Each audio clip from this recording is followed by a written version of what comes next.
Good morning, infinite line of pigs. Oh, What's that? What's that all about, Nick? Tell us what that's all about. If you want to know what that's about, you've got to stay till the end. Wow, Most inaccessible podcast introduction ever. advertising. We're doing it today. Today we're doing Natsume Soseki, Yume Juya, 10 Nights Dreams by Natsume Soseki. yes, who's a Japanese author from the Meiji era, and we have a guest. Who's our guest? Hi, my name is Yuta, and I'm a first friend, so yoroshiku. Yes, we're gonna do a bilingual episode today. So stay patient with us flipping between English and Japanese. The original text is obviously in kind of old Japanese, which makes it hard to discuss it in like modern English as well. Yeah. And we're gonna ask Yuta for some interpretation advice. He's our man today. Yeah, specialist. I'll do my best. Yuta's also, for your image back home, he's wearing a bolo tie and he looks very handsome. Yes. Thank you. So who is Natsume Soseki? He's a very influential... Yes, he's like number one literary canon author, I would say, in Japan. Yeah. His works, this is not a well-known work of his, but his other works, for example, Bochan, Kokoro, are, read in Japanese high schools, and they're kind of part of the literary canon. He's from the Meiji era, which is like second half of the 19th century to end of World War I. I think actually that's when he died as well. And so he was born, I think, the first year of Meiji. So he's really like he's he the has Meiji both guy. his feet in the Meiji period. And he started writing very late in life, I think in his 40s or something, and he got very depressed as his life went on. So his earlier works are quite quirky and funny, and then as it goes on, it just gets more and more depressed, as he did as well, and you can really feel it through the text as well. He still like sneaks humor in, but it's kind of like nihilistic in a sense. Anyway, so this work is a collection of 10 short stories, which are meant to be read as like one set, basically. And the idea is that the author himself sees 10 dreams in a row, every night a different one, and they're relayed in this short story collection. Yeah. If you're a native speaker, you can probably read this in like an hour or two. Yeah, it's literally like an hour sitting for Japanese natives. For me, it took me like last night, the whole night, kind of. But yeah, it's very short. It's like probably you can condense it into 40, 50 pages. So. Yeah, and there is an English translation. So I read the Japanese edition, and for some of them I read the English translation, and it wasn't very good. Like I feel we could talk about that. There were a lot of things that were so specific. It kind of felt like you were just like every other word would be like a specific Japanese word that could only be translated in the footnotes. So they felt like very, very, very culturally situated. Yeah, we have to kind of translate. We have so much Zen Buddhist stuff in this that it's really hard if you like never heard of the kind of Zen Buddhist. Nick just realized that his t-shirt is wet from all our jizzing and such. But yeah, it's not super Satori.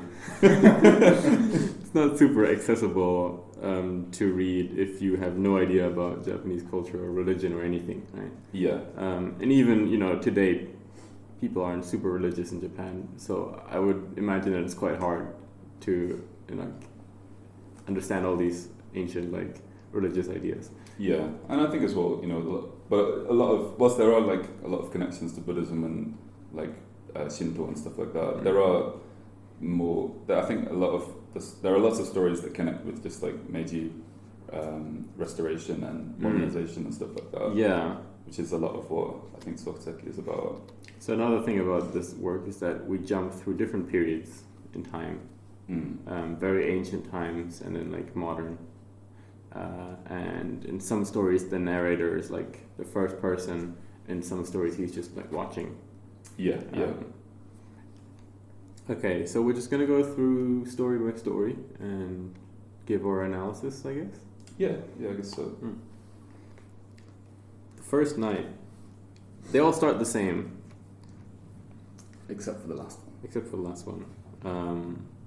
What are the opening words?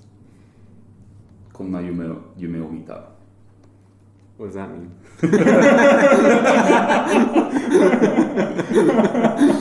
It's a rhetorical question for the audience.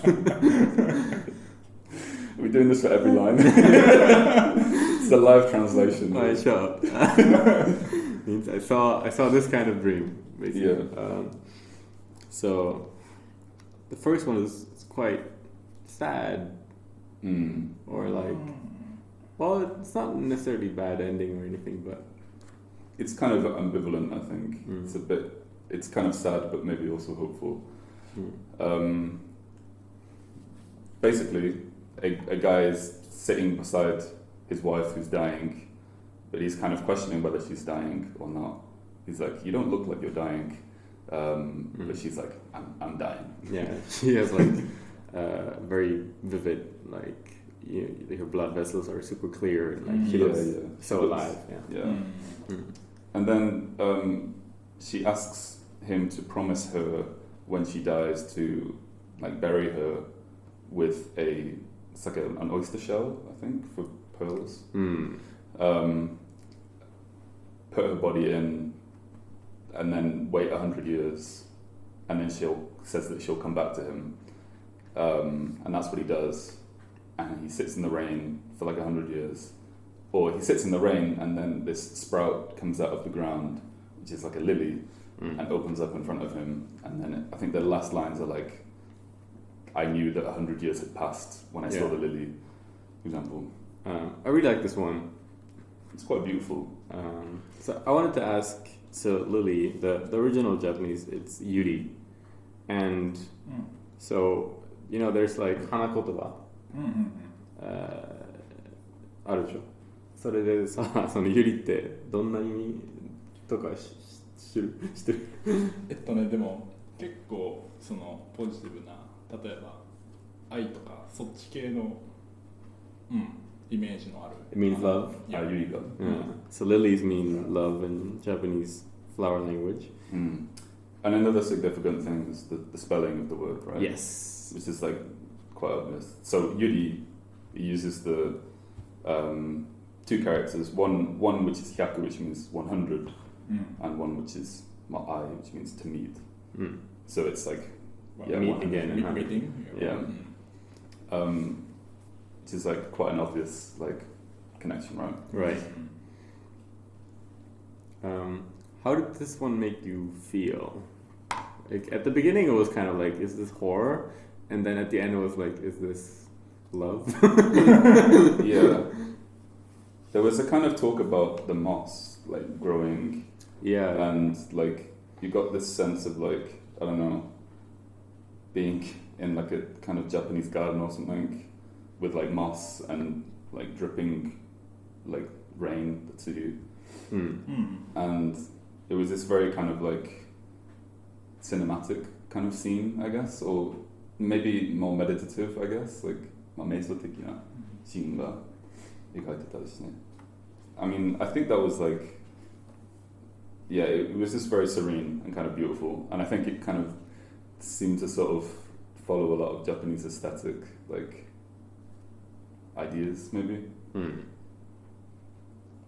Being quiet in a garden and like having very minimal things, like there's this moss, there's this drip, there's this like flower that comes out of you. There are quite a few objects which seem like, very, well, not arbitrary, but like very specific. He'd use the shells to dig the whole Shinjukai, and then なんだっけ、なんか星のかけらをそうだね。墓場の Moonlight? Yeah. Yeah. So what is the significance of Shinjukai? 新宿海星のかけら and moonlight. Yeah. And I think the symbol of death, 結構なんか悲しいっていうか、新宿海も貝の死んだ体だし、星のかけらも星がなんか言ったらまあ流れ星とかだったらエクスプローラーして死んだもののあれだし、でそれが落ちてきてる地球にのものだし、なんか月もまあ太陽と比較になっちゃうけど、どっちかっていうとこう夜のとかちょっと悲しいイメージかな。だから割と彼女のなんかビビッドな見た目と相反してるのかな、わかんないけど。So both the shell and also the like star piece. Yeah. Like leftover like literally shells, right, of what used to be alive. They're dead bodies essentially of something like bigger, and then night being the time of like sadness or like despair and death, right? Cool. I really like, especially the first two stories. I was really like, immersed in the scene, and for some of the others as well. But I think the second one most of all. But I don't know what it is about his writing that he mentions like weird little details that make you feel super, inside the scene. Especially there was I'll get Yuta to read this. Okay. Can you read from Tsuchi to end of sentence? ちょっと待ってね。どこまでやればいい？もう OK。土をすくうたびに貝の裏に月の光が差してキラキラした。湿った土の匂いもした。Like that he mentions like how the moonlight reflects in the other side of the shell, and then also as he's digging, as he's digging, and then also the smell of the earth. Yeah. And I was like, I can smell it. I was reading this in my room, playing some like very slow koto music. Me playing koto. I was like, I can smell the earth. Fucking Japanese studies.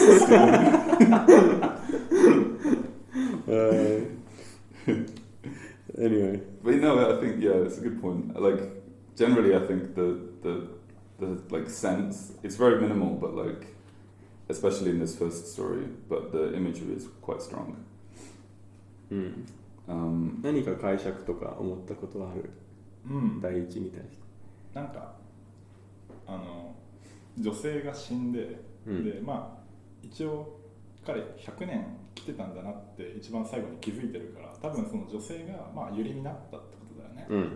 なんかそれ結構ブヒズム、輪廻転生、こうソウルそのままで形を変えてこうね、そう変わるよねっていう、すごいそういう思想だなって思ったのと、あとなんか一つみんなの意見を聞きたいのが、これまあ彼女と過ごしてで、まあ、100年経ったわけだよね。これって彼女がユリになって出てきたのか、彼が死んだのか、どっちだと思う？そうだね。So 死んで出会ったのか、なんていうか、It's a kind of dream? So, what do you think? So we have firstly this like idea of like what's the word, the when in Buddhism when the reincarnation life cycle, yeah. And you wouldn't realize this because this is the first story, and there is no mention of like any Buddhist stuff so far, right? True. So as you read the later stories 2 and 3 and so on, there is more and more Buddhism. So I didn't actually realize this at first, which is a good point. Yeah. And it's also she gets reincarnated, like in the cycle of life and so on. And I don't know much about reincarnation, but I've always associated it with animals rather than like flowers and plants, for example, right? But I don't know. It's kind of interesting. And then we have the question of did he actually meet her, or did she just die? was like the final question, right? That you'd asked. Yeah. I think it's all inside a dream anyways to begin with. So we don't really have to think about the like logistics of how can you live for 100 years. Yeah, no, that's true. Yeah. But no, but whether she actually died, or whether I think they meet again. Like, not necessarily because of any like context clue, but rather the feeling of the story. Yeah, it kind of goes towards a more like happy ending. Like I don't know, if it's the language or like, but the feeling I get is like reunification. And he's realizing he's like, I realized I waited for she came after 100 years. Yeah, sure. So I guess one mystery as well is why did she die in the first place? She was like very healthy, right? And there's this part where he like looks down at her and sees his own reflection in her eyes. Yeah. And then like, I really like how it's written. That's a good point. Yeah. Maybe we should read that. Where like she closes her eyes and he like describes how his reflection disappears, and then he realized like she was already dead. Yeah.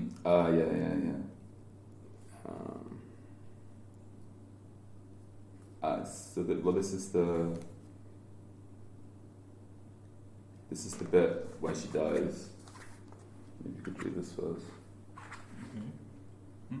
読んだらいいな。黒い瞳の中に鮮やかに見えた自分の姿がぼーっと崩れてきた。静かな水が動いている映る影を乱したように流れ出したと思ったら女の目がパチリと閉じた。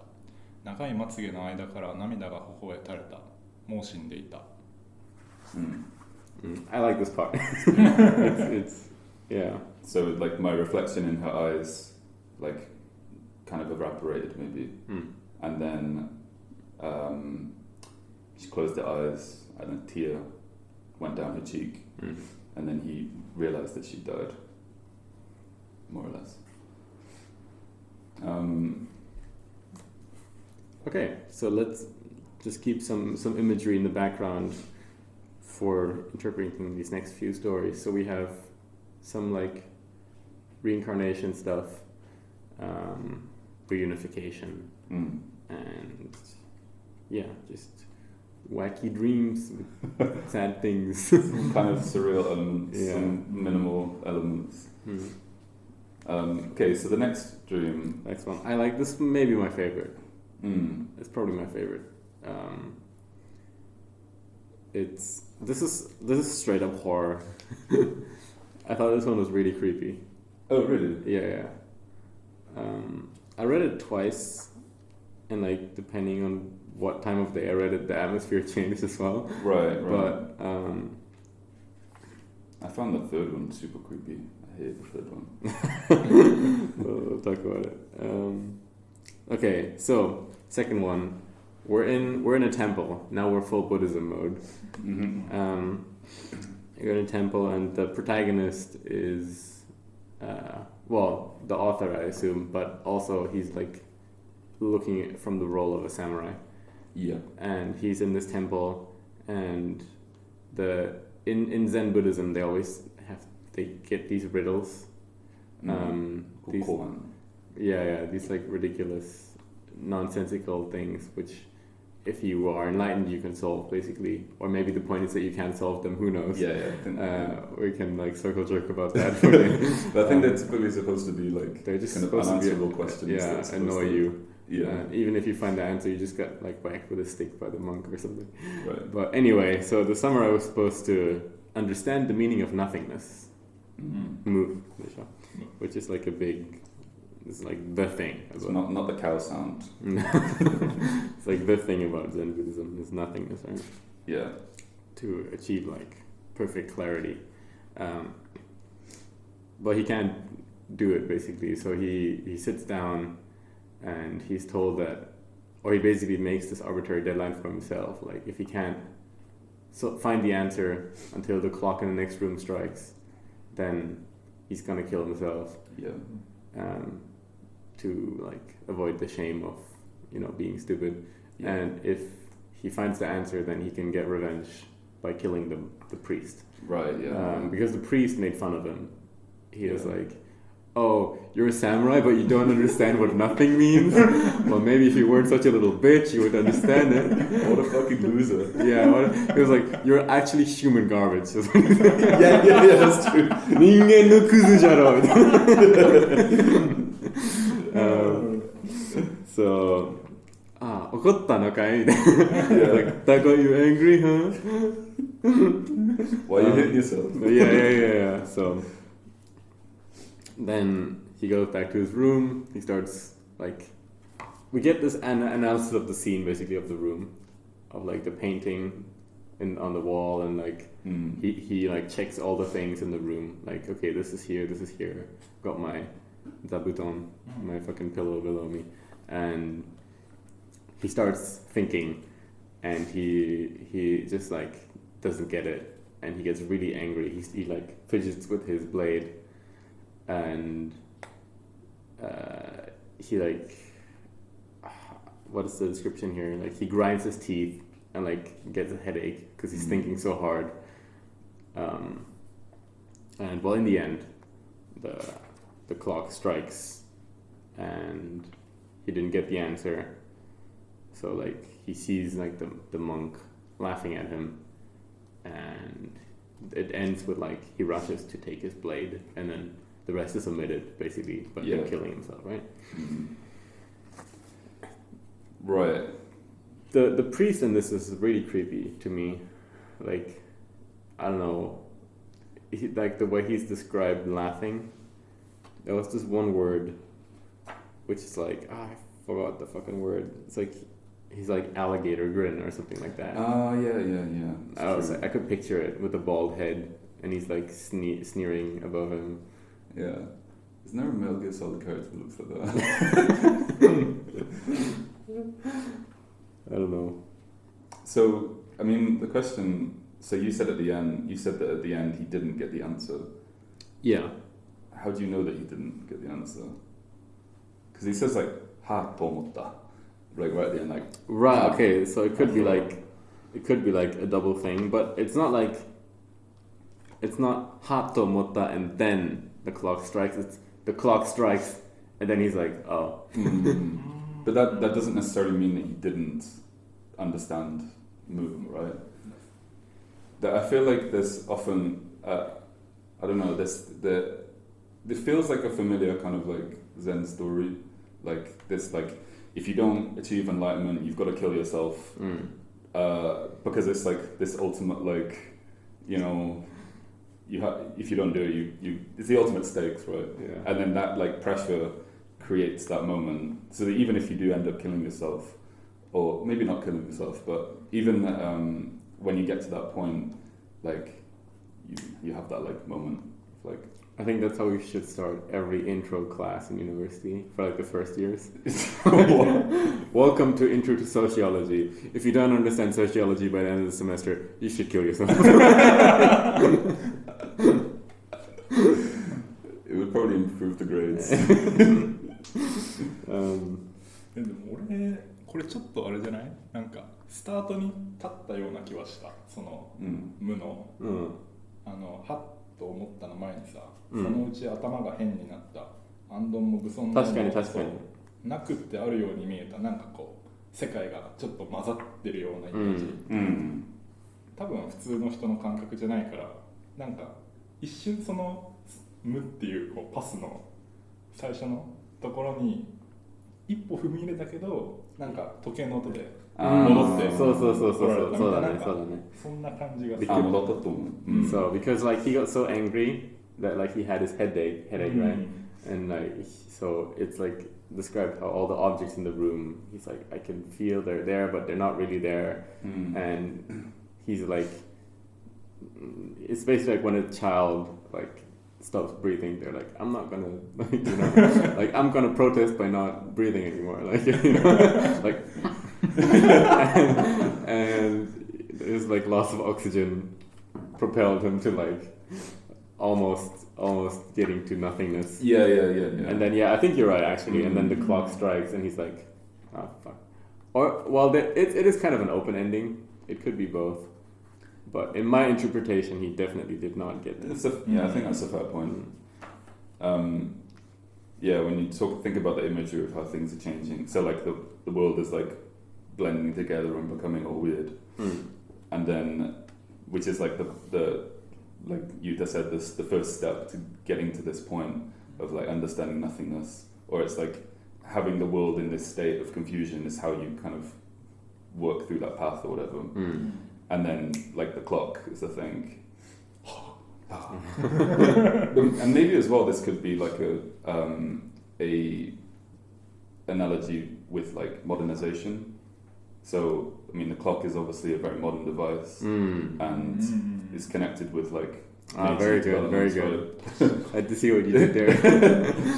So and there are other stories here which talk about like the confliction between traditional like Japanese culture and the modern. And that would be like the main topic of the Meiji era, and also what Natsume Soseki has generally been concerned with in his writing. Yeah. And as well, like, you know, the clock is, we take it for granted, but that would have been like a very novel, like new item in any kind of building, right? The same with like lights. Yeah. Okay, I think you guys are right about he doesn't get moved. I read this story the first time actually like 2 years ago. Oh, you did? And I remembered, like every now and then I would just remember the scene of the guy in the room, like with all the objects trying to get there, but not getting there. I don't know, it's like very super immersive, and like the memory of this story is so vivid in my mind always. And I think the fact that they're short as well, because they are really, really short. The economy on the language is really like tight. They're really like carefully worded. It kind of feels a bit like reading like the like little, not chapters, but like the like passages in Zarathustra. Right. Yeah. It's like 4 or 5 pages, like one episode basically. Yeah. And like it's very packed with difficult words and meaning. Yes. Makes it actually quite good for studying like Japanese, because there's a lot of old language and there's a lot of difficult words, but it's not super long. A lot of super outdated readings. Yes. Yeah. All right, let's move to the third story. The third one, I was so creeped out by. This one, I went to bed. I like read it in bed before I went to sleep. Before I slept, and I was like, no. I was thinking about this child like hanging on my back. All right, so do the summary then for us. So we follow a guy. It's written from the first person perspective, I think, and he describes carrying this child on his back, like piggyback. 6 years old. A 6-year-old child. And he describes the child as having like his eyes like caved in, I guess. Kind of like crushed or. そう、それね、ちょっとどういう。ブラインドは違う。そうですか。わかんない。でも後で盲目出るからね。そう、だからまあそういうことじゃないかな。見えてないっていうそうだね。解釈でいいと。Alright, so the child doesn't see, his eyes are fucked up and he's blind. Well, I asked Rena about what this would mean, and she was like, it sounds kind of rude. Very modern response.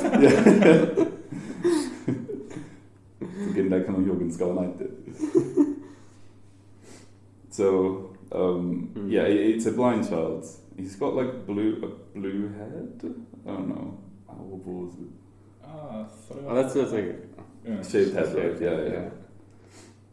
Yeah, I was like, just to go back to the previous story, because the monk was also shaved head, right? Right. Like, there's one part where he's like, このクソヤカンみたいな.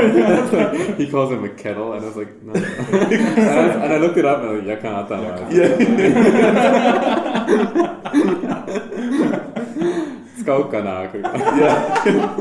Like, what is this word I've never come across? Oh, it's yakan. No, it just means kettle. So anyway, back to the child. Yeah. So they're walking through like a rice paddy, and the child has very keen senses, so he kind of tells when they're in the field and not because of the birds. Even though he's blind. Yeah. And he seems to like know shit. Yeah. He like knows more than the reader and the protagonist about the this world. like prophesizing. Yeah. Also, this prophesizing like thing. He's like, doesn't he ask like, "Am I heavy?" And he's like, "No, not really." And he's like, "I will become more heavy." And he knows where we're going, but yes. the protagonist doesn't know where we're going really. And he just sees a forest, and he's like, "Well, there's a forest, so I can drop off this weird child." Yeah. Which is, and it's also like described as his own child. Right. So he's like, "Why this? I have my own child on my back, but it's creepy, and I want to get rid of it." Yeah, he's literally describes like, "I'm going to go into the forest and throw him away." Well, okay. And then they come to a fork in the road, and there's left and right, and so the child directs him to the left one, and they end up following it, and like kind of slowly, it dawns on the protagonist like that something is going to happen, and that the child knows. And that I guess that it's something bad. And then what did they reach? They reach a tree, right? Or a rock, or tree. Right? They reach a tree in the forest. Wow.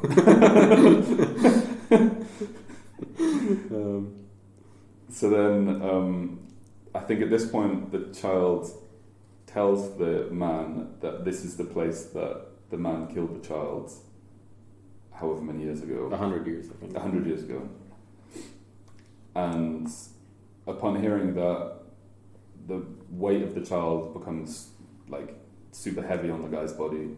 And there's a reference to like, what is it? This, なんていうのか、これ。石地蔵かな、石地蔵。 Oh yeah. Oh, this is so fucking creepy.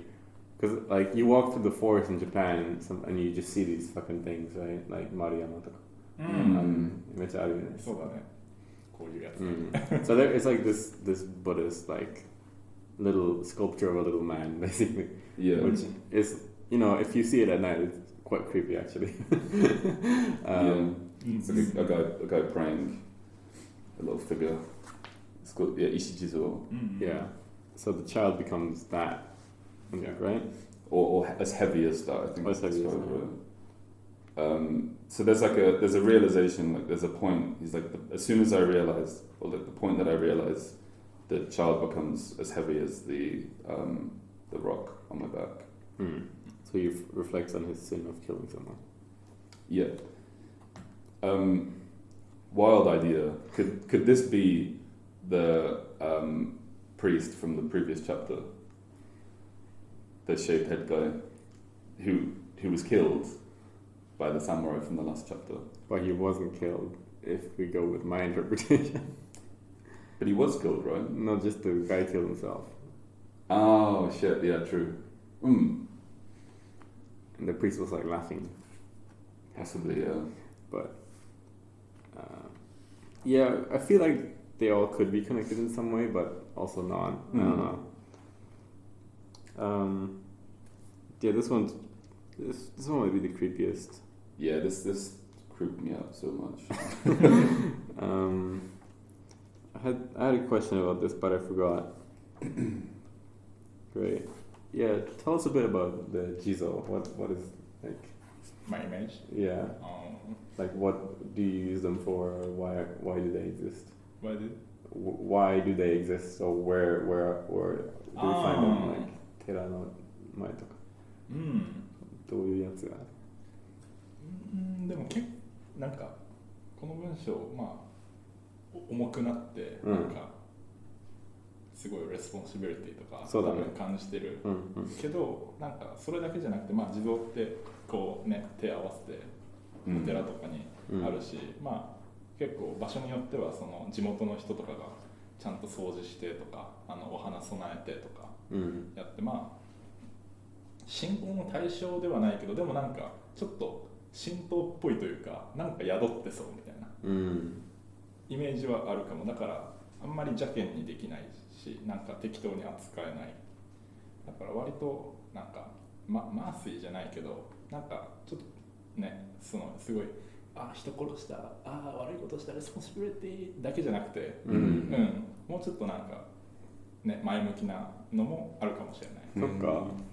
I didn't see it that way, so これからっていう。ちょっとね、前向きな。So instead of just being like how do we say this? So whereas like the jizo could represent this idea of like your responsibility of killing someone, we also have like it's not necessarily like this solemn like negative like object, but it rather has like more of a positive meaning. And so like they're things that are like taken care of, these statues, and the things that are thought of as like good things, positive things. So it's not necessarily like a bad ending necessarily. I don't know. Maybe not. It's not bad. And also, we again have the 100 years, like in the first story. And we're starting to get this kind of idea of the author being, if we want to go with the Buddhist thing, being reincarnated in all these different time periods. And like, maybe in his dreams he can like see his previous lives or something like that. Yeah, for sure. Right, yeah, and there's some like time travel element here with the I killed you 100 years ago, and so you feel like, so maybe it's like something you did in your previous life. Right. That visits you in your dreams. Yeah. And actually, just to say as well, like, obviously it's a dream, so we have these freedom to wait beside a grave for 100 years, but it's also possible that like the guy from the first story died and was reincarnated as something else. Especially when you have this imagery of like the moss growing and this water dripping, there's like kind of a sense of him becoming like a rock or something, him becoming like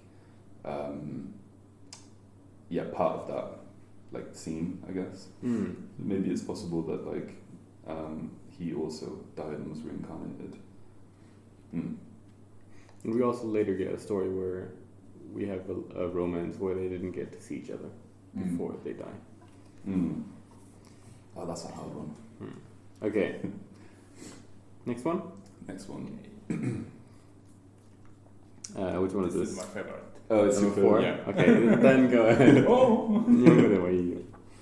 とりあえず英語でトランスレートあれしてサムライズ。Okay. What's going on with this one? This is the old guy, the old man. Oh, with the snake? Yeah, snake. I love this one. Yeah. This one's good. It's really, really like vividly written. So there's this old guy sitting on his porch. He's drinking alcohol. Yeah, eating some snacks, and some dried fish, some hot sake, and some other guy, like a priest from the temple or something, talks to him. I think it's the owner. He's the old man is in like a 旅館みたいなとこにそのおじいさんが。ごめん、ちょっと。Is he like in a fucking what is the scene here? 寺なのか旅館なのかどこにいるのか。おじさんが飲んでるところ。神さんが来るって書いてあるんだけど、それは英語で難しいな。Proprietors なんかオーナーさん。The boarding house owner. Okay, because it had like the scene where he scoops water with the thing, so I thought, he's like a priest guy, but maybe not. Yeah. Well, I mean, the vagueness could be something.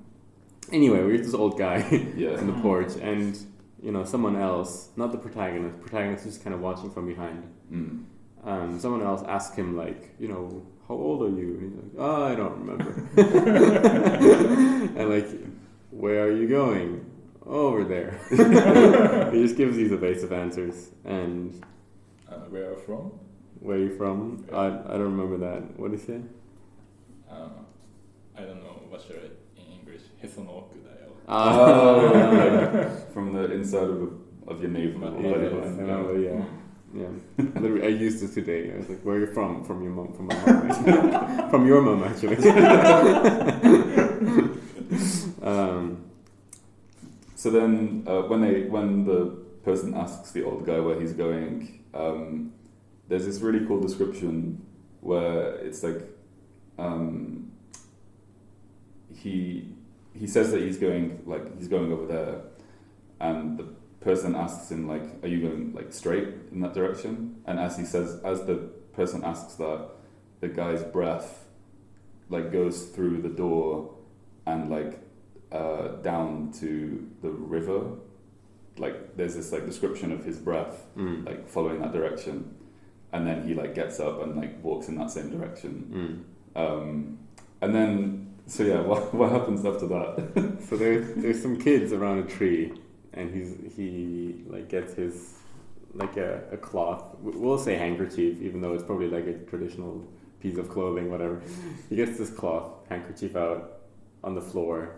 He like twists it up like a little sausage, and puts it on the floor and like dances around it in a circle, and is like, "Look, kids, I got my trusty recorder here.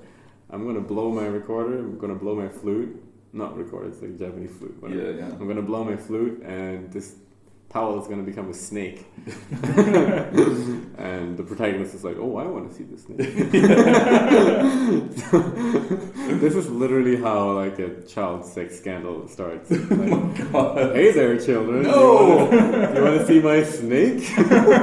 I was gonna say something much more innocent, like this is what people did before television and the internet. "I'll show you my snake. You're just gonna blow my trusty flute." No. Anyway, so he like blows the flute and dances around. Nothing happens. So then he's like, I'm gonna put this snake in this box. And then, He's put the thing in the box and it will become a sorry. snake. There's not the snake. Yeah, I'm gonna put the towel in the box. Yeah. And then we're gonna do this again, and then it's gonna become a snake. So. And then he like walks away whilst singing this song about how it's going to become a snake. Yeah. And then he comes across this river, and the guy's following him, and he's like, the protagonist is like, I thought he was just going to stop there and like get the snake out, but he just walks straight into the river, and up to his knees, and then eventually up to his beard and up to his head, and then his hat comes off because he's gone completely underwater. So the protagonist, he goes to like a spot from the side to try and like see the man come from the other side of the river. He thinks he's going to walk through it, but the man never comes. Yeah. What the hell is going on? I think like the first question, Kami-san te dare? Like, who is? So it's described.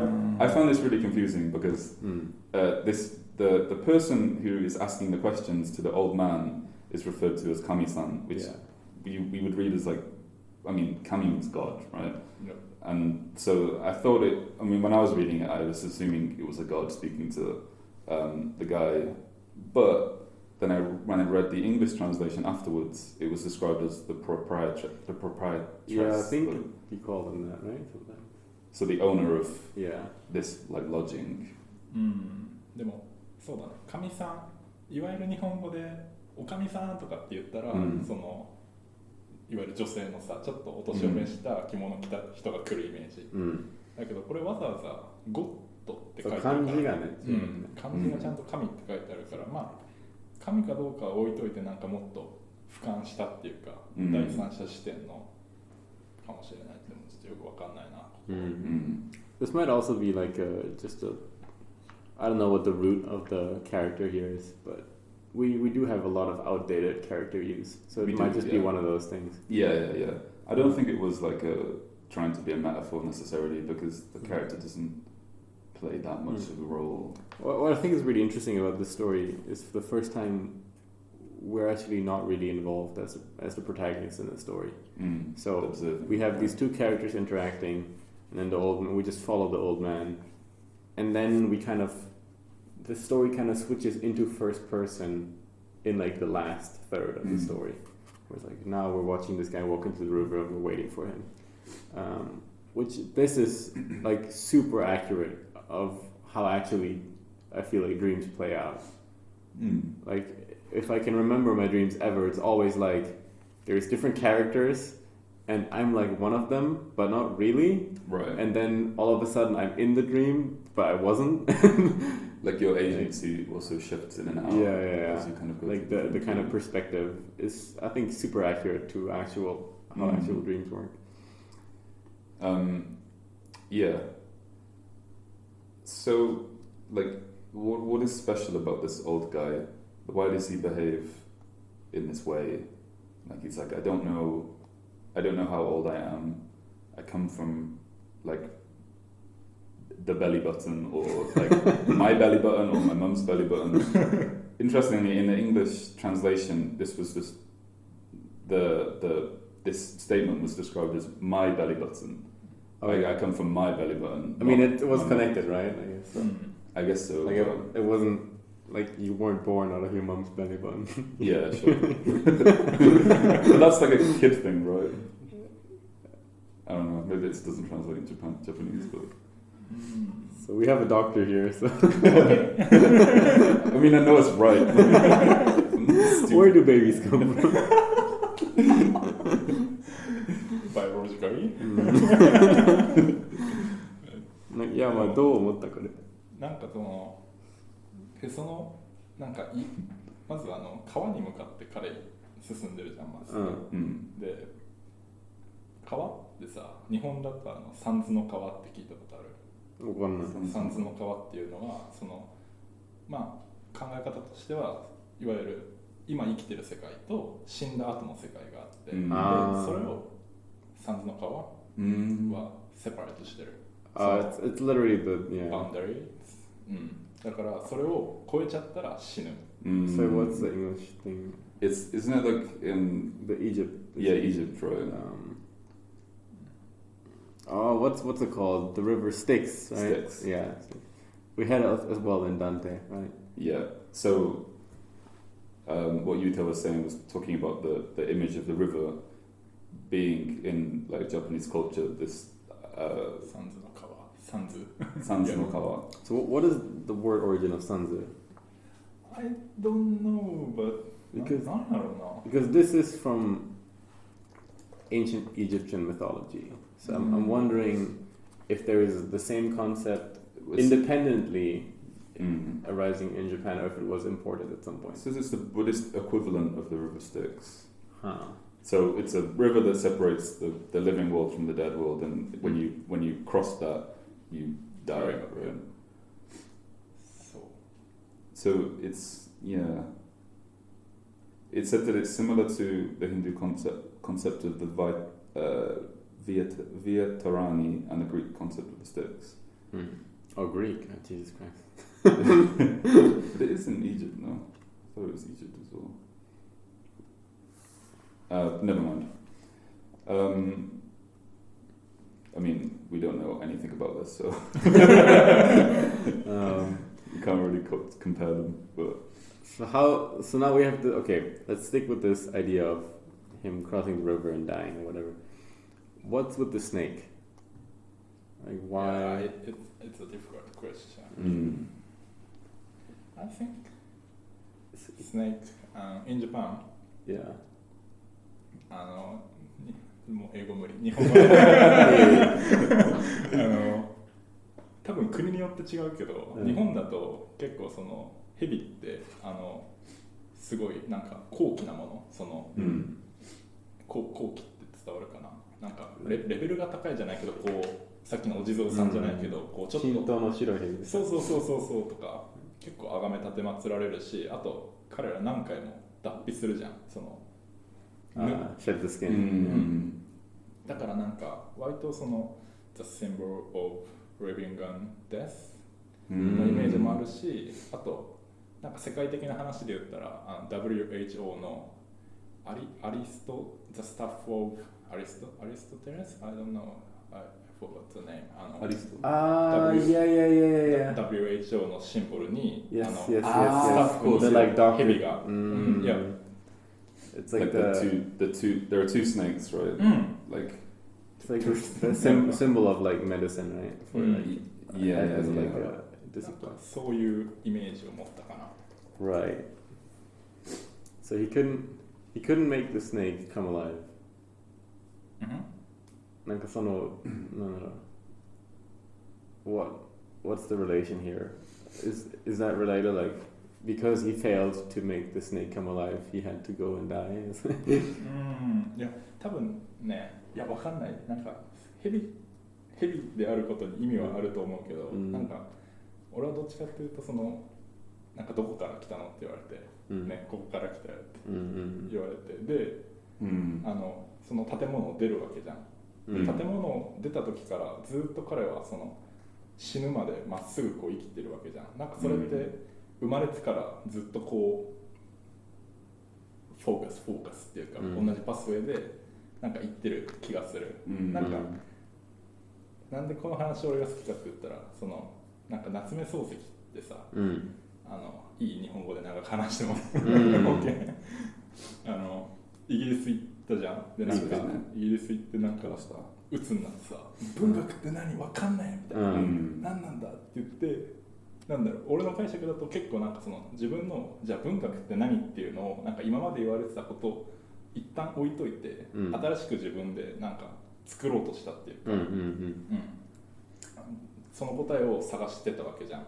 なんかこれもそのハンカチがヘビになるわけねえじゃんって思うじゃん。でもなんか多分このおじいさんがいやなるんだよって言ったら多分なるんだよね。なんていうの、そのすごい新しいさ概念とか今までのことを一旦置いといて、いやこれはこうだみたいな、でそれに向かってなんかやろうとしてる。でまあ夏目漱石は結構それで多分まあ誤解を招くかもしれないけど、まあ成功した人、世に認められた人、だけどこのおじいさんは残念ながらヘビにはなんなかった。そうすごい残念だけど、でも多分いや俺はこう思うみたいなのをずっと突き通して結局死んじゃってなんかうまくいかなかったけど、まあそれって多分幸せだったんじゃないみたいな。The last part is a bit forced. Okay, so let's unpack. So yeah, it's a lot to say. We talked about how Natsume Soseki went to England and he had this identity crisis of like what even is literature, and like how he was very depressed in England. He fucking hated it. Yeah, as you should. That's why we didn't take it in the war. So he came back to Japan with this idea of creating like a new literature, or basically a new individualism as well.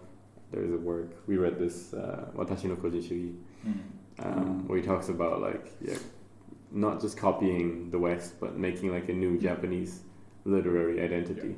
It's really deep and inside.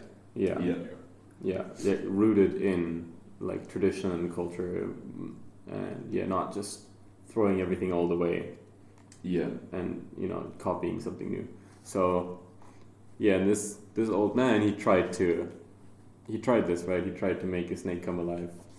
He tried to make a towel into a snake. And this is kind of attempting to recreate, it's attempting to create something new, which was previously thought of as impossible, as a means of like trying to bridge this like problem, this like crisis of culture and stuff. But this is like the time where it failed, right? Yeah. So he did die, but it's not necessarily a bad ending in Yuta's perspective. It's like a rope dancer in Zarathustra, right? Right. He tried to cross the rope. He attempted something daring, and he died. But he should be applauded for it. Yeah. But also, this guy was drunk as fuck, so who knows?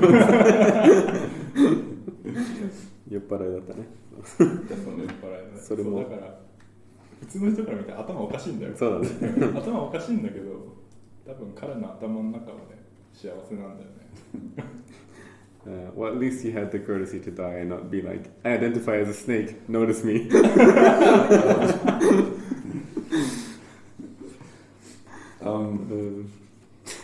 So next, the fifth night. こんな夢を見た。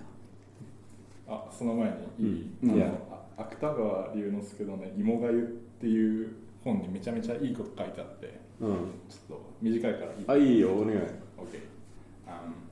人間は時として満たされるか満たされないかわからない欲望のために一生を捧げてしまう。その愚かを笑う者は、これなんて読むんだろうね。まあわかんない。人生に対する炉端の人に過ぎない。そう。まあ夏目漱石にしても、この蛇のおじさんにしても、なんかすごい、なんだろう、成功するかわかんないし、でもなんかその、ただこう、すごい何かに対してこう不満というか満たされてないのを多分持ってる、でそれをこう解消しようとして、まあ、漱石は新しいこう体系というか概念を作ろうとしたし、このおじさんは多分ハンカチはなんでお前ヘビじゃないんだっていうなんで動かないのって思ったのかどうか分かんないけど、まあね、それをこう解消しようとして、なんかそれって結局うまくいくの分かんないよねみたいなことをにすごい一生使ったわけじゃん、でこのおじさんはうまくいかなかったわけだよね。それはうまくいく時もあるしうまくいかないこともあるけど、でもなんかそれをアウトサイダーの人がそれを見て、うわあいつめっちゃバカなことやってるって、笑ってるやつはなんか自分の人生を生きてないっていうか、まあそれなんかこう道を歩いてるんじゃなくて、ただその道のサイドにいてただ見てるだけだよっていう、そういう意味の現象で。I think the picture you just described is literally also the parallel to the rope dancer in Nietzsche, where the crowd who's just watching and laughing, they're not really living in a sense, you know, they're just like outsiders, like in a kind of group, like think, who are not really experiencing life for themselves. They only have like skepticism towards someone who's doing something interesting or worthwhile. Cool. Yeah, very nice. Alright, number 5. Which one is this? Is this the sculpture? No. Yes. This is the guy that gets defeated in battle and captured alive. Ah, okay. He gets. So the dreamer, the protagonist, is captured in battle, and it's described as like very ancient times. Super ancient times. Like pre-shoes. Yeah. Before they had shoes, everyone was like very rough, and like they had big swords that looked like baseball bats. And so he's brought in front of the general of this like clan that he's been captured by, and the guy says, like, do you want to live, or do you want to die? And the man reflects on this question. He's like, if I say I live, then I become a slave, but then if I die, then he kills me. And then like immediately he's like, I want to die. And just as the guy is about to kill him, he like pleads to his like, what's the word, emotions, and he's like, I just want to see this woman before I die. And the general's like, okay, you have until the crow, the rooster caws in the morning, and to see this woman, and if she doesn't come by then you'll die without seeing her. And then we have this like, again, this very dreamlike, this like alternative perspective where we're seeing this woman getting ready to get on her horse, and she's like described as like really light and nimble, like riding through the forest to meet this guy. But at some point, she hears the cockerel like crowing, and the horse stops, and she like just is done. But then we find out that the sound of the cockerel was actually this guy called Amano Jaku, who's like this guy. it's a goddess. Sorry, it's the fucking bird. The bird with the feathers in his ass. I don't know what Amano Jaku is. Oh, it's the fowl in German. What the fuck is it called? Amano Jaku is like a from Japanese mythology. It's like a goddess. The kanji word that way, but Amano Jaku it's just a bird. If it's other kanji, it's the. You mean cockerel? No. Rooster. Don't make me look this up now. Alright, you guys keep talking. So it's described at the end that the thing that made the noise was not the rooster, but was Amanojaku, I think, right? Oh wait, now I'm getting a different fucking... What are you talking about? I'm getting like... Okay, the translation I got is perversity, perverse person, contrarian. Antagonistic demon in Japanese folklore. That's what Amanojaku is, like foiling human plans. Oh, okay. So okay, never mind that. It's a demon foiling the plans. Yeah, right. It's part of Japanese folklore. Yeah, I'm completely at a loss with this one because I don't know anything about this lore, as you can tell by my issue utterances. 解釈お願いします。こっちの解釈いや、わかんねえ。いや、なんか、It's confusing. いやね、漱石も自分の恋路邪魔されたことあるのかなぐらいしかわかんなかったな。I don't know. Yeah, it's a strange one. So it ends, yeah. 自分の敵である。So what is this demon? なんかどういうやつなんかわかんないよね。いや、日本人もなんか多分あれだよね、スサノオとかさ、なんかそういう本当に昔の神話の話だよね。あんまり正直ピンとこないな。I guess what we can say about the story then is that it's like the most extreme jump to like ancient times. So this is like the earliest. If we go with the reincarnation theory of all these dreams, then this would be like his earliest life, maybe. So he didn't get to meet the woman in that one, but he does get to meet her in the later one, right? Yeah. Which is the first dream.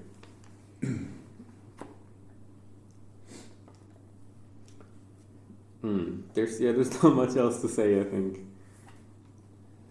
It's hard to say. I mean, it's like one of the few ones that's like a legit bad ending, I guess. Even the second dream was kind of ambiguous, but with this one, it's just like it just explains like it was actually Amanojaku, and you're like, oh, okay, fine. It doesn't have any tragedy because of that. I mean, it would be more tragic, I think, without that. But it's or at least the way that it was Amanojaku all along, and you're like, okay, but it would be tragic still if it wasn't Amanojaku, right? Sure. Okay, it doesn't really add to the tragedy. Okay. Well, it's like it was all for nothing. I don't know. It would have been all for nothing if it was a real rooster, though, right? Well, but then at least because they had like an agreement, basically saying like, if we put this in like Buddhist terms, like based on the like, not laws of nature, but like on the state of nature, like it becoming morning, the rooster like crowing, based on that, he should have met her. Like based on the law of nature, he should have met her, but some demon interfered. Okay, yeah, sure. So like he was supposed to meet her, like, I guess one of the the main point really is that I just don't think it was very well integrated into the story. Right. It was just like at the end, it was like, oh, so the thing that made this noise wasn't a real rooster. It was this Amanojaku guy, and you're like, all right, I guess it's tragic. With a fake cock.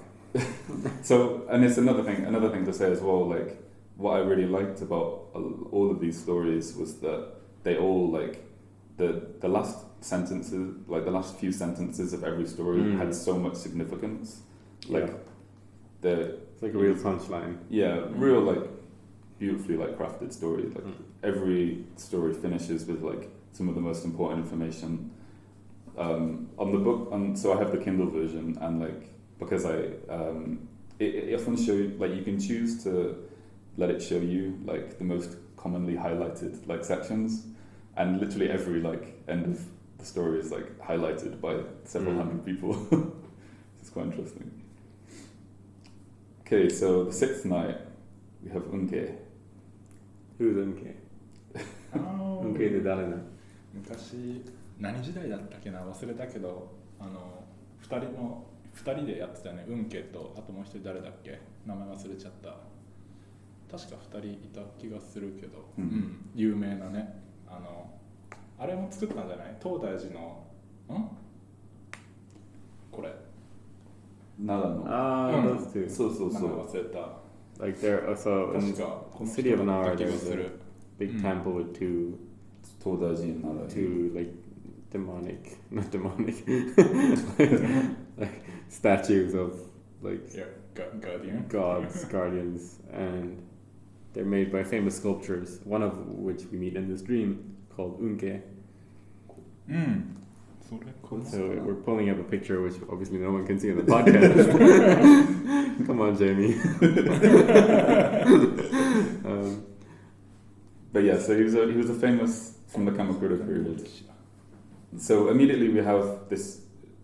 There are two worlds playing off at once. We have this guy who lived in the Kamakura period, who's a real person, in a modern day Meiji period, Meiji time. There are all these like what's the word of the rickshaw guys, like riders, who are like stopping to watch this guy carving this thing at this temple, and so they're all watching all these like, they're described as like uneducated, like working class, like rickshaw guys, and the protagonist is like admiring how or everyone's admiring how skillfully Unke is like carving this statue, and the protagonist makes this comment like, it's amazing that he can create, how is it described, like how he can like form something out of this wood. But the rickshaw rider next to him is like, it's not him who's forming it, it's like he's uncovering the form he's from just the wood. chipping away the wood, and the statue was already in the wood. It's described as like finding a rock under soil. Like you dig the soil, you will definitely find the rock. So there's this like, it's almost like, to use like a Christian analogy, like being guided by God to do something maybe. So the guy is like, I want to do this. So he's like, I want to do this. So he goes home. He gets his like favorite piece of wood, and he tries to do it with a bunch of different times, but he can't do it. And then his excuse at the end is like, oh, it's because it's Meiji wood. And that is apparently, I don't know, it's a bit of a vague ending. But well, I like the ending because it's like there was this mystery of why this ancient sculpture is living in this current age. Yeah. And he's like, oh, so it's that's why he's still alive, because he's been working on this thing. He's been working on it. Yeah, or something like, because, what is it? それで運慶が今日まで生きている理由もほぼ分かった。So what is 何の理由？まあ大体分かるけど。なんかあれだよね。結構ジブリとかでも時々話題になったりするけど、テーマになったりするけど、ancient big weapon みたいな、その、今は失われた技術で、昔なんかすごいのがあったよみたいな。なんかこれも多分似たような感じでね、その西洋文化が入ってきて、で夏目漱石はすごい批判してたけど、そのいわゆる服だけとか、行動だけな行動っていうかなんかね、ちょっとダンス習ってみますとか。真似してるみたいな。ただ just imitate. Yeah. What is the essence? みたいな。Right. そうだからそこがないからなんかただ見てるだけで、日本の道徳心っていうのは英語でなんていうのかな。なんていうか。Theory of morality. 道徳心。そうなんていうか。Principle or moral beliefs. なんかもともとそう武士道とかなんか神道があって仏教があってでさらにそこから統合したこう武士道みたいなものっていうのがもともと日本にあったわけじゃん、うん、でそれをこのまあ言ったらルールっていうかこうやっていきないといけないとか、うん、そういうなんかまあ一種のゴールみたいなものがあったけど一気に文明開化でもうなくなって、それでなんか just floating な感じ、うん、だからいやじゃあそんな人たちには絶対なんだろうここがないから、うん、君たち作れないでしょみたいなこういう胸を打つようなものできないでしょみたいななんかそういう感じだから割と近代批判的な文章やし、うん、その昔のね、うんうん、こういうなんかハートがあるのはそれはなんかハートがこうこもってるというか、うん、なんだろうねそれは残るよねみたいな、うんうん、なんかそういう感じなのかな。なるほどね。So he couldn't make the sculptures himself because like the spirit of the times and the values and all the old techniques they've been lost in the current time. Yeah, and so another thing that you had to point out was like Soseki was super critical of Meiji, like contemporary traditional style actions of like, you know, wearing the clothes and trying to adopt like mannerisms of the past, but not actually having like the like substance, like the internal substance of it, or not being like guided by the same kind of principles. And how when there was this cultural revolution, a lot of these old Japanese cultural, Japanese like moral systems, I guess you could say, were kind of brushed aside, and people were left sort of like floating, unable to kind of really grasp onto something. Yeah. And when you think about it in that way, the idea of like creating something physical and solid and like grounded makes a lot of sense to like the image of the sculpture. And yeah, so maybe it's not just the fact, and also the fact that the guy can't make it is not just because the Meiji trees are bad, but also because of him as well, like his self, like, and you know, his thought process is also kind of quite naive or like immature. Like he sees something and he's like, oh, I want to do that. He's like, he just sees it and he looks at it and he looks at how beautiful it is and he's like, oh, I want to do that. Like, and he goes home and he's like, tries to do it himself, but without, just by looking, right, he sees it, but he doesn't understand what like the internal like principles are driving that, if that makes sense. Before you get to learn karate, you have to wash the car. I mean, it kind of is that. I am rather critical of all these like romantic, like, I don't know. There's definitely like a tendency to romanticize ancient times. Yeah, 100%. Especially like mixed with also nationalism. Yes. Yeah, I mean it's. I get the point, the way Yuta described it. Yeah. And he just. Yeah, and that makes sense to me. Perspective is very different. 文系とこの人の。What do you think about like so like not just imitating but also like embodying the essence of like ancient times? So I mean, could you say like Mishima was kind of like that? そうだね。三島まさにそういうことなんだよね。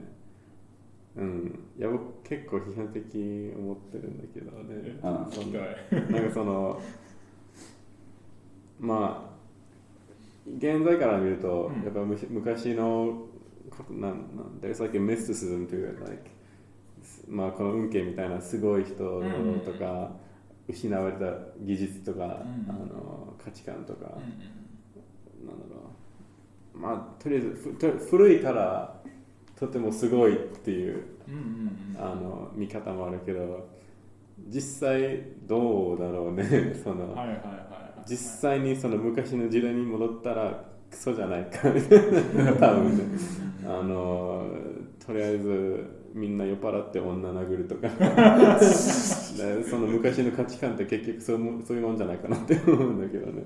まあ時代が違えば価値観も違うからね、例えば今人殺したら大問題だけどさ、ね、戦争してる時にそんなの気にしないよね。そう言ってしまえば。あとは社会改造とか、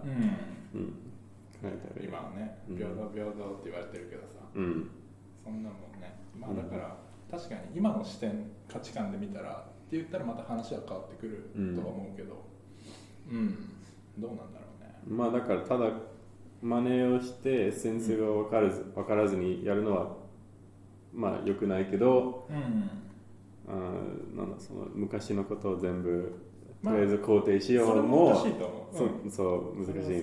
そうだね。でもなんかこの話題って結構今でもそうだね言えることなんか通じるとこはあると思う。なんやろうね。まあいいや、それは。また、私の個人主義とか読んだら。そうだね。Okay. Seventh dream? Yeah, seventh dream is really interesting. Okay, also just noticed, it doesn't start with, and neither does the sixth one actually, with the usual line. The seventh one?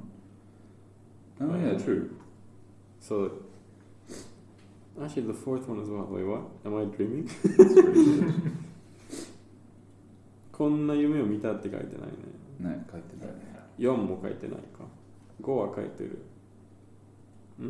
4は、5は書いてる。6は書いてない。7は書いてない。まあいいか。So, we're on a boat. Yes. Do you want to talk about the boat, Nick? I'd love to. It's my favorite way to make you do things on the boat. Do you want to? No. So he's on a very large steamship, and it's sailing through the water. Steaming paddle ship. Yes. It's in like open sea, so there's water everywhere, as the ocean normally is like. But he has no idea where the boat is going, and so he asks one of the people, like the sailors, and the sailor like kind of laughs at him, and then he's kind of like feeling really lonely and depressed because he doesn't know where he's going and there's no one around him that like he's connecting with, and he's really kind of like what's the word, like disconnected from the people around him. And then he's like, okay, I'm going to kill myself. So he decides that he's going to throw himself off the boat and end it all. And one evening, when the whole deck is deserted, he jumps off. And it's kind of described like the moment that he jumps off, he realizes that would have been better to be on the boat than in the fucking ocean. Yes. And he's kind of falling in slow motion. Yeah. And he's watching the ship like sail away, and it's kind of just very slowly moving towards this sea, which is now completely black, and like fearful and regretful of like everything of that decision. So, I mean, first thing, like we know that Soseki went to London in like 1908, I think. On a fucking boat, probably. On a boat, yeah. I mean, definitely. It's on a boat, and it probably took like 3 months. Yeah. So I'm doing a class which is, and we just covered Soseki, like going to London. But one of the, he described like really fucking hating being on the boat. And the whole thing that he describes here feels very much like, I don't know, everyone around him, he's like very alienated from these people. There's a description of like seeing a man singing like with a woman playing piano, and he's describing this man as like he's tall and like he's like very like beautifully dressed, and he doesn't seem to care about the fact that he's on the boat. He's completely absorbed in like singing with this woman. And like the height thing is like a thing for Soseki, I think, as well. Like his encounter with like Western culture, like seeing people that were much taller than him, and like that creating this what's the word, a complex, inferiority complex in him. I think it's no mistake that like that's pointed out. I was also thinking he might have an inferiority complex with the fucking rickshaw like pole people, because in so many of his books they do not get off easy. He always shits on them. Really? In the last one, he's like, the way they spoke, they seem very uneducated. Yeah.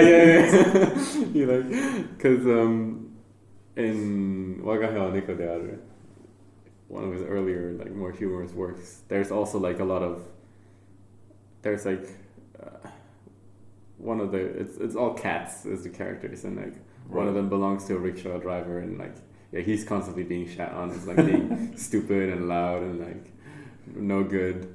And so since he's like a scholar, I feel like maybe he has like there was some instance where like he was driving in a rickshaw with his wife, and she was like, oh, he looks so strong. Yeah.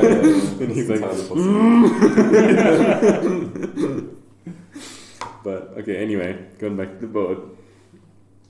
I mean, this trope of like committing suicide and then like realizing as you jump off, like you're like flashing before your eyes, like instant regret at the last second, is I think a super common trope today, which probably was not at the time.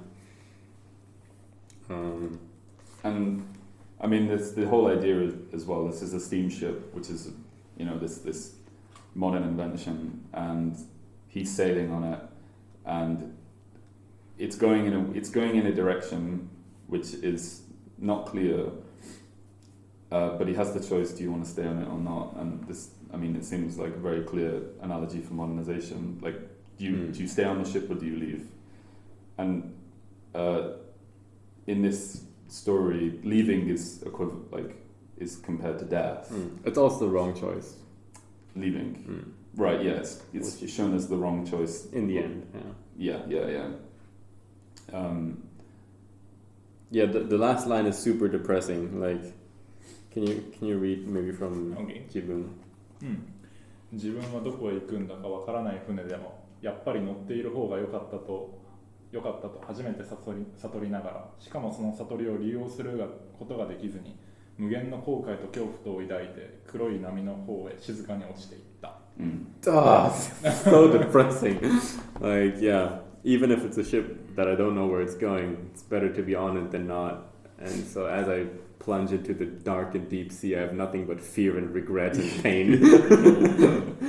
It's like, damn. And maybe this is a way of him trying to reconcile with this reconcile with this like idea of modernization, and also his personal feelings of like feeling alienated by his experience with Western culture and his like crisis of meaning about culture and stuff like that. It's like, what is it really like? This is happening anyway. So do I want to die or do I want to stick with it? In a sense, I think this also describes the aging process of any like generational gap. So, like at some point in your life, you're gonna feel like all the young people are like in their own world, and you just don't get what's going on anymore, and like the world has gone to shit. And it used to be good when you were young, but now all this new shit doesn't make sense, and you don't know where it's going, and you feel disconnected and alienated, and so you just die in your old fucking old person's home. Yeah. And what does the world come to? But that's probably every generation thinks that, right? But in reality, it's probably better to be on the ship than not. Yeah, and the difference is here that it's not about you being old and incapable of participating in this culture which is continuously moving forward. It's about being, you know, a healthy adult who is able to like choose to participate or not. But it's the same kind of feeling. I thought this was a really beautifully written, although it was like really the like feeling of like being alienated and like not engaging with people around you, and then this kind of slow motion like time stop thing at the end where he's like facing this sea which has turned from like blue to black, It's very cool. いやなかなかどれも世界観がすごいね、なんか自分が物語の中に生きてる感じがすごい、very different from the like last couple chamber stories we read last time. They all blended into like one French orgy in my mind. Whereas I feel like I'm gonna remember these all very distinctly. Alright. Next one? なんか思ったことあった？いい？いいよ、いつも。そう。ちょっと待ってね。もうね、頭疲れてきて、英語をどんどんフォローできなくなってきてるけど、OK。頑張って聞いてる。なんかこの船ってさ、すごいその時代のなんか日本を象徴してるよね。かな。まあ解釈仕方の一つ。まあそうだね。解釈の一つだけど、そうっていうのもなんか船のさ、なんだっけ、船の男か。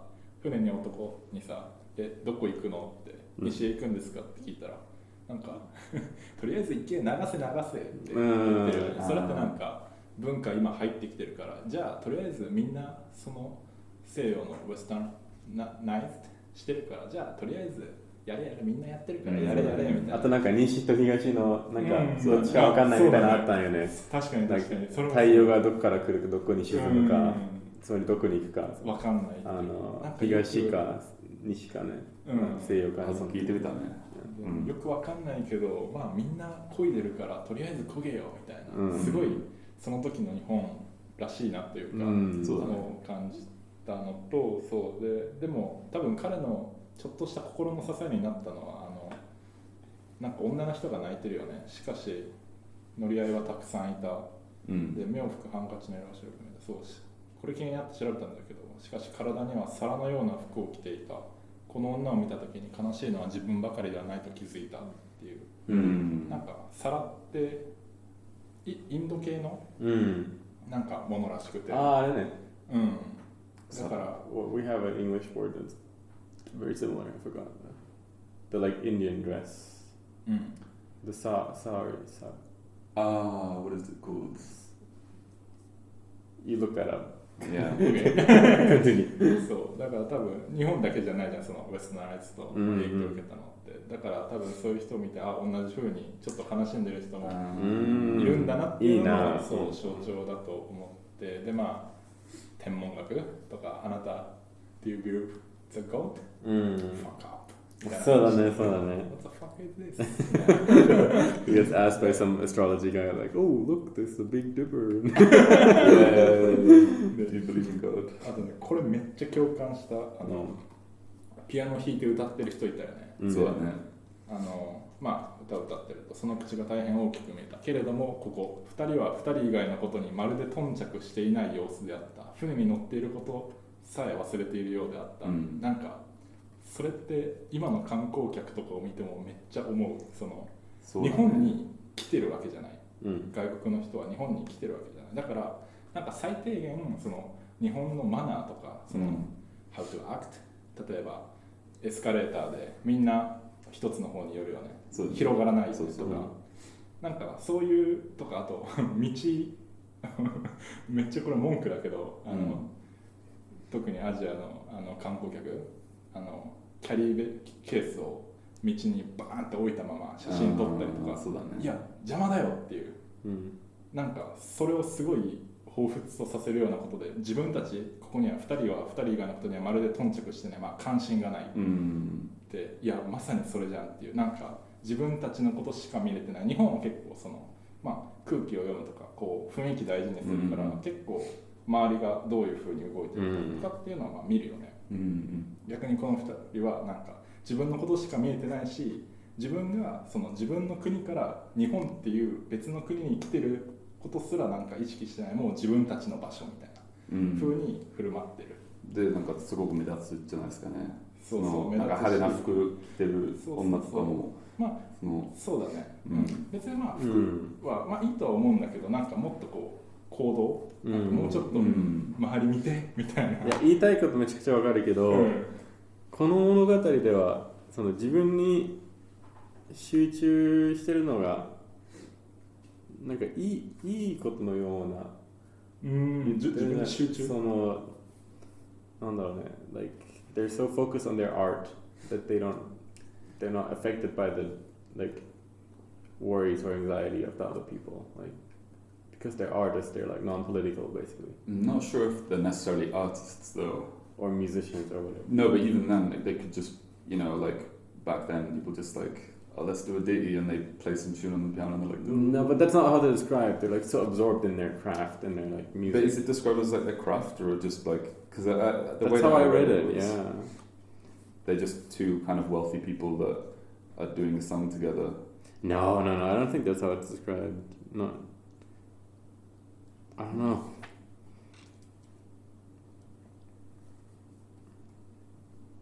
Like I don't think this like self-absorption of these two is described as like, oh, they don't care about all the people who are suffering. Fuck these guys. It's more like, no, they're actually doing something worthwhile, so they're not affected by it.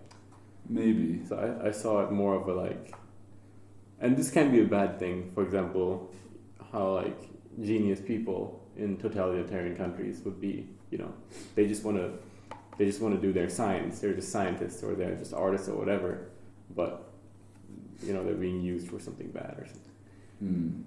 I don't know. So I guess we should probably translate the conversation we had.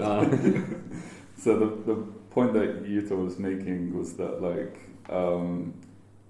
the two people who are like singing and playing piano on the boat, they're described as like not having any care of not having any like awareness of the things around them, to the point that they don't even look like they think they're on a boat. They're kind of acting as they would in any place. And Yuta was talking about his interpretation of this being like, or a comparison when you see tourists in like certain places, and specifically like Japan, where you know in Japan there are so many like social customs and ways of doing things which are not immediately clear, or they're much more difficult to pass if you're not familiar with the culture. And these can be really simple things like knowing which side of the escalator to stand on, and to allow people to pass through, or like not leaving your luggage all over like the road whilst you stop to take a photo and stuff like that. And he was comparing that to these people who are kind of in their own world and not necessarily like aware of the, how do we say, I guess, yeah, the way that the character was viewing that was something that was very alien, maybe.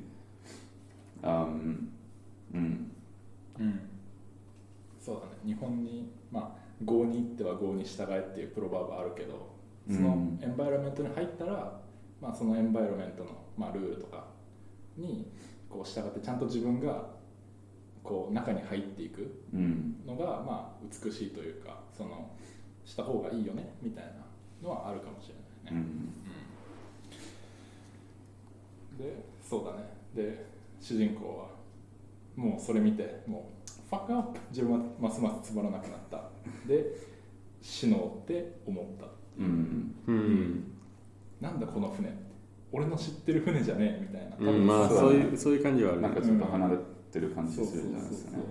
Yeah, so like a component of this alienation, like that creates そうなんですかね。alienation。そうなん。いやですかね。そうなんですかね。Missing the way. Yeah.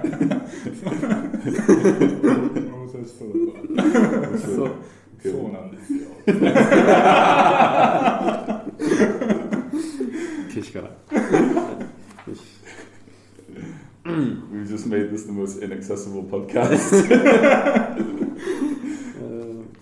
So yeah, alienation from seeing these people who are in their own worlds. なんか空気読まなくて存在してる人がからね。Alright, cool. Maybe we should move on to the next one. Eighth Night. This is quite surreal, kind of like barbershop. Yeah, strange one. So the protagonist, he enters a barbershop and he's greeted by a bunch of guys outside, and he goes in, he sits down, and he notices there are all these mirrors around. Obviously, it's a barber shop, and where he sits, he's able to see like from the window behind him. And he spends a lot of time just like looking basically through this mirror, and he sees a Shotaro, who's like supposedly his friend, in his Panama hat. And this is important. Stay tuned. He sees a bunch of other people. He comments on seeing like a what was it? Nantoka mochi. What was it? Oh, like the guy pounding the mochi with the hammer. Yeah, and commenting on like how it was kind of nostalgic for him. The awamochi shop or something. So then the barber comes up and he starts cutting his hair. He's not really speaking to him. And there are times where he's like closing his eyes whilst he's getting his hair cut, and he opens them and he looks through the reflection and he sees all these different things. And then at some point he sees in like this area of the shop which is like covered by blinds that you can kind of see through. It's like the reception or something. He sees a woman who's I think wearing like kimono or something, who's kneeling down counting notes, and like banknotes, yeah. And he's kind of curious because it seems like she's counting them really quickly, but the money in her lap is not like increasing. It's kind of this weird kind of scene. But then when he gets up, he turns around to kind of inquire, and he realizes the woman isn't there anymore. Also, the guy who cuts his hair doesn't have a reflection, apparently, in the mirror. No reflection. And then so he pays the money, and then he leaves, and then there's a guy outside who's selling goldfish. Who the guy cutting his hair told him about. He's like, did you see the goldfish guy when he came in? No, I didn't. And then he went on and there he is. It's really, really strange. Everything's changing. Like there are all these like weird, this like reflection thing, and then only these elements come in and out. He's closing his eyes, he's opening his eyes. It's like なんか忙しい街の文化のいろんな移り変わり。Yeah, so there is a big sense of there being like a very busy street behind him. Yeah, I don't have much to say about this one, to be honest. 特に解釈がないかもね。いい、どうぞ。結構解釈ある。あるんだ。多分いやこれもなんか高校の時に習ったんだけどざん切り頭を叩いてみれば文明開化の音がするって聞いたことある。わかんない。まあ、そうだね。西洋化が進んでいく中で、髪型変わるのって結構大事な一つのファクターだったよね。で、そのまあざん切り頭を叩いてみればって言ったら、まあ簡単に言ってしまえばそのウェスタン風の髪型にしたら、その文明開化って言ったらもっとこうウェスタナイズドっていうかの、まあ音がする、まあねだよっていうのがあって、まあすごいその床屋っていうのもその文化の移り変わりがまあ激しい場所だよね。でここでその出てくる白い着物を着た大きな男、髪を切ってる人っていうのがそれこそもうウェスタもう西洋のなんか象徴だと思ってて俺は。でなんでかっていうとすると白い着物を着た大きな男が自分の後ろへ来てハサミと櫛を持って自分の頭を眺め出した。まあどう切ろうかなって考えてる、で自分はそのどういうものになるだろうか尋ねた。彼に聞いたわけじゃない。どうなりますか、彼は何も言わなかった。でその次も頭の中がどうだろうものになるだろうかと自分は白い男に聞いた。白い男はやはり何も答えずにまあハサミをそう鳴らし始めた。なんかそれって西洋文化がその言ったらその日本をまあ変えようとしてる、まあ日本も変わろうとしてたんだけど、その結局さっきの船もと同じだけどなんかどこ行くか分かんないよね結局。だからどうなるのって聞かれても分かんない、答えられない、でもとりあえず切ろうみたいなウェスタナイズしようみたいな、なんかそういう風に感じた。でそのもうちょっと進んで白いはっと目を開けると白い男の袖の下に自転車のそうこれは何だろうね、まあ車輪だね、車輪が見えたで人力の解剖が見えたでこれぶつかりそうになってるのかな、危ないって、そうだね、もう自転車って言ったらまあドイツが最初かな分かんないけど、まあ西洋文化のそうだね、そうまさにぶつかるってそうまさにぶつかる。そうだね。でもと思うと白い男が両手で自分の頭を押さえて横に向けた、で見えなくなっちゃったわけじゃん、だからその文化のぶつかり合いっていうのを、見て見ぬふりというか、なかったかのようにねしてる。でも髪は切りたい、ウェスタナイズしたいっていうなんかそういうのかなっていうのを思ったっていうのと、あと最後になんかめちゃめちゃさっきも言ってたけどビジーストリートっていうかすごい人がバーッと通っててとかいろんなものが通っててでもなんかその中で金魚売りっていうのだけがなんか結構異色な存在というか、みんなが忙しそうにしてる中でこの金魚売りだけがこう動かずにそこに座ってじーっとこうしてるみたいな感じじゃん、でこの男の人なんかいろいろ聞かれて何も言わなかったけどなんか唯一旦那は表の金魚売りをご覧なさったかって言ってるよね、金魚売りにすごい興味ある、でなんだろう、金魚売りのポジション的になんかこういうまあ日本文化だとかウェスタナイズがこうぶつかってるとかそういうこうストリートをなんか俯瞰した視点で見てる、まあ一種のなんか世界というかなんかそういうものの気がしてて、で彼は白い男は多分なんかこう自分の色に染めたい、こうウェスタナイズしたいからそういうまあ世界の象徴みたいな金魚売りだけに興味持ってんじゃないかなっていう、なんかそういう風に勝手に解釈しました。いいと思う。どっからごめん長くなった。Real three things, I guess. So about the hairdresser. The hairdresser, like the way he's described, could be like seen as a symbol for westernization, and like the way he asks the protagonist how he wants to have his hair cut. You know, he doesn't really know. Similar to the boat, not really knowing where it's going. So, well, okay, so we don't. So it's the man, the protagonist asking the hairdresser rather than the hairdresser asking the man, right? 白い服着る男が何も聞かないですね。何も主人公しか。But the 白い服着た音が最初に聞く。いや誰が最初はその自分主人公が彼に自分のねヒゲとかどうなりますか、切ったらどうなりますか、なるほどね。そこを twice 2回聞いてるよね。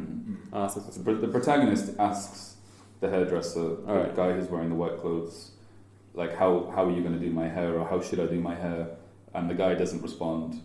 And what Yuta was saying was that there are parallels between here and the previous story about the guy asking where the ship is going, and the guy on the sailor not knowing, on saying, you know, why do you want to know that?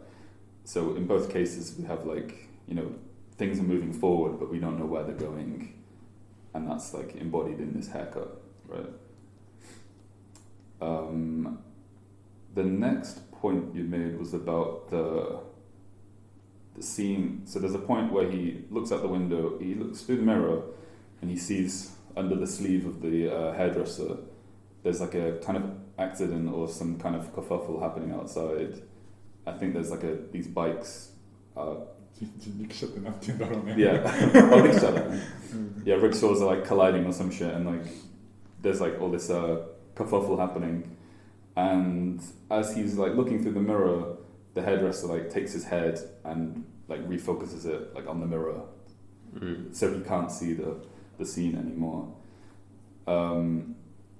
And I think the interpretation here was that we have this like smashing together cultures, things happening outside, like all this action, and then being refocused by this guy.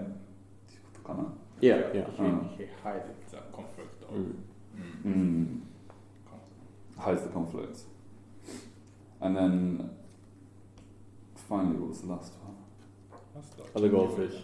Goldfish. I'm not sure I fully understood the goldfish. Could you explain?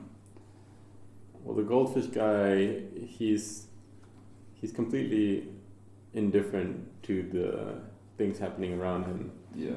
And どうだろう、金魚売りって昔から多分そうだね。どういう飼ってどうするまあ鯉とかをさ池で泳がしてさ、するじゃん日本の、北海道庁とかでもいるじゃん、なんかそういう文化だと思う。ただペットじゃないけど、まあ、めでる美しいものをこう置いて、まあ綺麗だよねっていうそういう感じかな。だからすごいトラディショナルなものだとは思うかな。まあ今でもそういうなんか祭りとかでそういうゲームがあるんじゃないですか。金魚すくいとか。そうそう。あります。そうだね。だからまあさっきはなんか割と俯瞰してるとは言ったけど、まあでもこれもなんか一つの日本文化の象徴なのかもしれないね。こうお前まだ残ってるじゃんみたいな。なんでウェスタナイズされてないの？そう、絶対そうだった。確かにそうかも。That's kind of interesting. Yeah. Like, because he didn't realize that he was there when he went into the shop because there was all this stuff going on. But then the hairdresser like talks about, did you see the goldfish selling guy? Like, almost like as if it would be like he's not really evaluating him in any way, but it's almost like as if he's saying, look at this guy, like he's still here. And like even though there's all this crazy stuff happening around him, what the hairdresser is saying is that no, actually the crazy thing is that the goldfish guy is still here. Right. That's interesting. So yeah, the goldfish seller is like, suggested as this like unmoving part of like, it sounds maybe kind of silly to say, but unmoving part of like as like a representation of some part of Japanese culture maybe. And he doesn't seem to be like interested particularly in like calling out the customers and like trying to sell his stuff. Doesn't even really move. Just like, yeah, he doesn't move at all, right? He's like the last line is like I look at the guy and he's literally not moving. Like this like stationary thing that's not changing. It's kind of interesting this goldfish as well, because like today like at like festivals when you have so there's a game that like some kids play at festivals where there's like a little plastic, it looks like a ping pong paddle, but the paddle is made of like a very thin sheet of paper, so you use it to try and like scoop a goldfish out of a like water thing, and then if you do that you can win the goldfish and take it home. And we don't really have that in the UK, and I think one of the I think when a lot of people see that, they think of like this trivial kind of animal cruelty of like having these fish that get scooped out and then you take the fish home and then it dies and then you flush it down the toilet, and it's just this but then so my point is that like what's my point? It's kind of like this collision as well sort of happens, right, between these two ideas, like kind of like cultural ideas maybe. Same with the whales, right? I mean, maybe, yeah. I don't know. Well, yeah, sure. Different attitudes about like animals. I'm not saying that this is like a generalizable necessarily, but it is kind of interesting that it's like specifically goldfish. Alright, I'm really hungry. Let's move on. So, what's the 9th one? This one was kind of a bit weird. I didn't really get this. With the mother. Okay, in the temple. Yeah. So mother is in a temple and she's at home. Oh, she's at home with her child. And they're talking about how the father is currently at war and they're waiting for him to come home. And she goes to the temple like regularly, I think maybe every day. So like binds her like child into a sash on her back and carries the child. Goes to the temple. she starts praying at like the shrine by this bell, and then sets the child down by the bell and starts pacing around the gate and the shrine as like a part of prayer. Yeah, so what this is like a specific thing that we should probably diffuse a bit. そのなんか階段上がったり俺言葉忘れたんやけど、女がなんかやってる祈りみたいな。なんていう。なんか子供を置いて。あ、これか。100回。お百度。お百度。百度参りとかっていうのかな。So I guess it's like a form. I was kind of in my head. It was like she was like doing the rocky stairs. Like it's like you have to go up and down the stairs. You have to do that like 100 times for the prayer to work. And like it described how like sometimes the child would start crying and she would have to do it over again. Yeah. So right. It's kind of like the what is it? Pilgrim? Not pilgrim. What do you call the people who go to Rome? Pilgrims, no. Pilgrim. Okay, pilgrimage. Pilgrims. Yeah, yeah. But in this case, it's not like traveling along. Yeah, it's just like going between the gate and the shrine 100 times. And then it's revealed at the end of the story that the husband is actually dead. And the interesting part is that the woman tells this to the protagonist, who was... So first of all, she knows, but she still prays. But also, all of a sudden the protagonist is in the story. He was not in the story at all. So, yeah. Right. Because it's described like the mother tells him, tells the protagonist. And this is this weird thing about dreams again, where all of a sudden, like, you were in the story where you weren't before. Yeah. So, どう解釈マスター？マジでようわからんかった。そう、これは、なんか、はいって感じ。はい、そうだね。そうなんですね。本当にわからんかった。It's like mentioned how he was a warrior, so she makes sure to pray to the god with the god of war, basically. Yeah. 八円を弓を持ってる。神に乗ってる。いや、まあいいんだけど、それは。そうだね。I think maybe we can skip this one. yeah, sure. The last one is pretty cool. So, coming back to the beginning. It's a funny ending. So we talked about pigs, right? Welcome. So remember Shotaro from the dream Shotaro? Shotaro.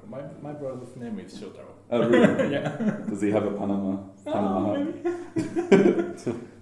So in the eighth night we talked about the barber shop. One of the things that the protagonist sees is Shotaro, who we assume is maybe his friend, like walking past with this woman.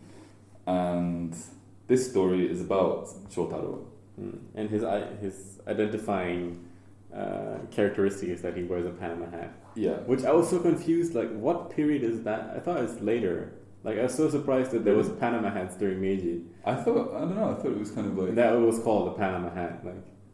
this is 1908, so... Sure, but when did the Panama hat globalize? I've always thought like a Panama hat is like feels so typical of that like... Really? Era, yeah. I would think more like 20s. But... I don't know. I guess so. Like, maybe in the West, but I'm surprised that, like, it was a thing in Japan, the Panama hat. Okay. Yeah, anyway. We follow this guy, Shotaro. His favorite pastime is to, to sit in the evening by the fruit market with his Panama hat, admiring the women who pass by and not buying any fruit. I mean, this is literally us, like, most of the time. It's just me and Yuta going to some cafe to quote-unquote study. Wow. That's how you know each other. Yeah. So what happens? This very wealthy-looking woman walks past, comes to the fruit market, and I think she asks him to buy her some fruit, and then he helps carry it home for her. And then it's described that Shotaro goes missing from that point. So also it's worth knowing that this story about Shotaro is being relayed to the author by a guy called Ken. Right. And so Ken is saying Shotaro went missing, and then 7 days later he came like waltzing back home with his Panama hat and told the story. And apparently what happened is the woman took Shotaro to the mountains, and they went to the edge of a cliff. Yeah, like a precipice, and he couldn't see the bottom. Yeah. And then the woman asks him to jump Off, yeah, and he's like, no, I'm good. Here's your fruit. So, where's my reward? Are we gonna do it now? He says, so he says, I won't jump, and she's like, if you don't jump, a pig is gonna lick you.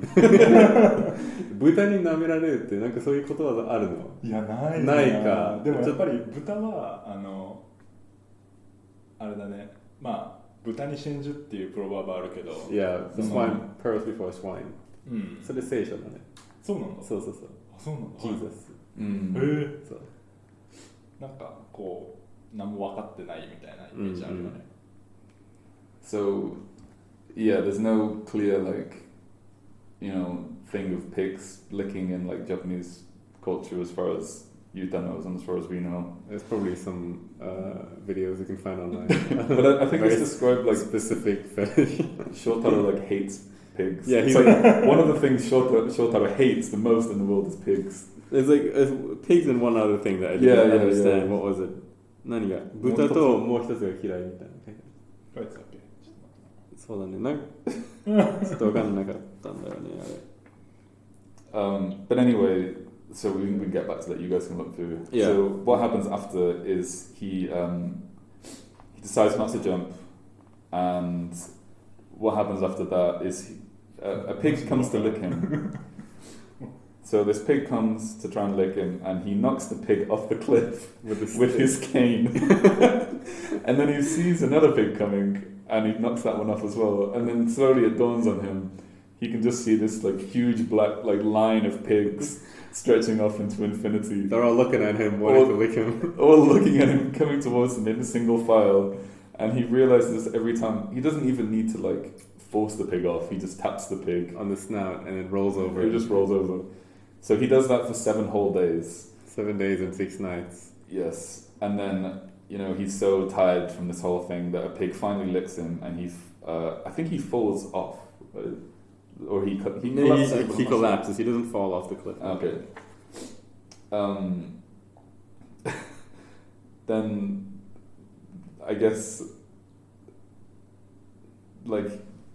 then he somehow gets home.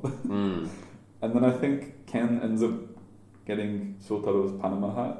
Well, so I love this ending. I love this ending so much. It's so good. So basically, so Ken is talking to the protagonist now at the end. So so what we can learn from Shotaro's episode is that, this is what you get from following women, from looking at women too much. And the protagonist is I can definitely agree with this. And it's mentioned, but also this is the protagonist speaking to himself, but with this, it's pretty much clear now that Ken will get the hat, right?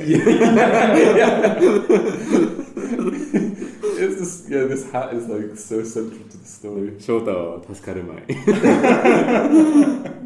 Panama wa Ken-san no mono daro. So cute. So what the hell? This is the funniest way to end this whole thing.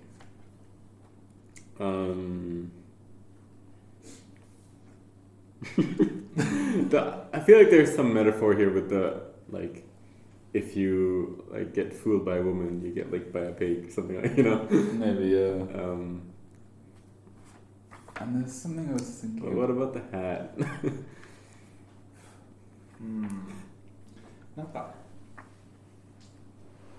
パナマハット、その彼別に普通の人じゃん、多分一般的な日本人だと思う、そのちょっと外国の文化入ってきたから、ちょっと真似してパナマハットかぶってみたりとか、でなんだっけ、そう夏みかん水菓子を、彼は買ったことないんだけど、買ったことなくて食べたことないんだけど、でもなんか色がいいっつって褒めてる。なんかそれってまたそういうパターンね。そうそうそう、なんかよく分かってないけど、なんか新しいもんだし、まあいいんじゃないみたいな。でもなんだろう、こうフローティングな感じだけど、なんか完全にそのウェスタナイズされたわけじゃないっていうか、ただこうまあ周りの人と同じような感じで、まあいいんじゃないみたいな感じで、その豚がまあ何を意味するところかだけど、まあ多分ちょっと調べたんだけど、そのもともとあんまり日本でその養豚、豚を育てるっていうのはやってなかったらしくて、で割とこれもなんか外から入ってきた文化みたいで、なんかこれも多分西洋文化の象徴なのかなと思うんだけど、なんかこう、まあなんとなく西洋文化を、の表面を真似してやってたら、なんか急にもう逆らえないところまで来ちゃったっていうか、もうブワーって押し寄せてきて、もう助かんねえみたいなもうダメじゃんみたいな。ここさ、翔太郎は豚とクモエモンが大嫌いって書いてある。So he said like and there's two things that Shotaro hates the most. It's pigs and kumoemon. Kumoemon. I don't know what the fuck that is. Yeah. 調べ